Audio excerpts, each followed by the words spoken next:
দেখে মনে হচ্ছে না যে এটা কোনো একটা গ্রামে বর্ষার দিনের দৃশ্য, কিন্তু আসলে এটা সিলেট শহরের একদম কাছের একটা জায়গা। ধরা চলে সিলেট শহরই। 22 টিলা ডে বাই ডে মনে হয় আরও বেশি সুন্দর হয়ে যাচ্ছে। যত বেশি মানুষের যাতায়াত বাড়তেছে তত বেশি 22 টিলার সৌন্দর্যও বাড়তেছে। এইদিকে আগে একদমই ফাঁকা ছিল, এই ব্রিজটা কিছুই ছিল না আশেপাশে, তবে তখনও মাছ ধরতো এভাবে, আর এখনও মাছ ধরে।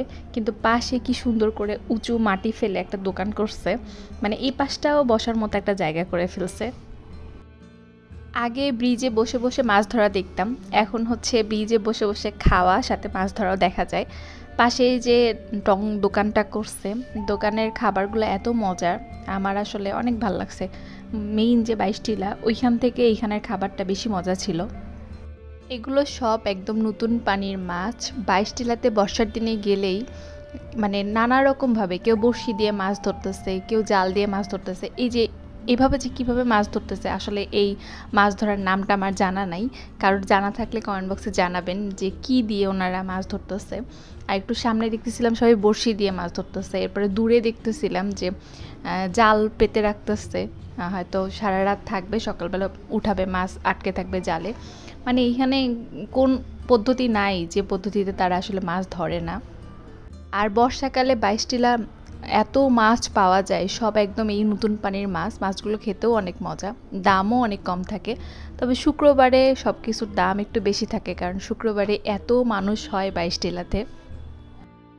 ছোট ছোট মাছগুলোর নামও আমি আসলে জানি না। এই যে দোকানটা মাত্র 7-8 দিন হলো চালু হয়েছে। দোকানটার যেই পেঁয়াজগুলো ছিল, আলুর চপ ছিল, সত্যি কথা বলতে খুবই মজার ছিল, খুবই মজার। 5 টাকা করে পিস ছিল এক একটা, আর চাটাও মোটামুটি ভালোই ছিল। আমরা যেদিন গিয়েছিলাম ওই দিনও শুক্রবার ছিল, যার কারণে অনেক ভিড় ছিল। যেখানে এই দোকান ছিল সেখানেও অনেক মানুষজন ছিল, আর রাস্তা দিয়ে তো একটার পর একটা বাইক যাচ্ছিল। মানে সিলেটের যত বাইকাররা আছে তারা মনে হয় শুক্রবারে একবারের জন্য হলেও বিকালবেলা 22 টিলা যায়, কারণ এমন কোনো শুক্রবার নাই যে শুক্রবার আমি এরকম বাইকের মিছিল পাই না। আমারও শুক্রবারেই যাওয়া হয়, কারণ আমার হাজব্যান্ডের ছুটির দিন, অন্যান্য দিন আমরা একদমই সময় পাই না। 22 টিলা থেকে ইন্ডিয়ার পাহাড়গুলো দেখা যায়, ঝর্ণাও দেখা যায়, তবে মোবাইলে ভিডিও করলে আসলে বোঝা যায় না, তবে সামনাসামনি খুব সুন্দরভাবে দেখা যায় ইন্ডিয়ার পাহাড়, ঝর্ণা। চারদিকে কি সুন্দর পানি আর পানি, নৌকা। আর সেদিনের ওয়েদারটাও অনেক ভালো ছিল, মেঘলা মেঘলা ছিল। শেষের দিকে তো আমরা বৃষ্টিতে আটকা পড়ে গেছিলাম, মানে বাসার কাছাকাছি এসে এমন ঝুম বৃষ্টি শুরু হয়েছে যে প্রায় 1 ঘন্টার মতো বৃষ্টিতে আটকা পড়েছিলাম। এই জায়গায় আসলে আসলে গ্রাম বাংলার আসল সৌন্দর্য উপভোগ করা যায়।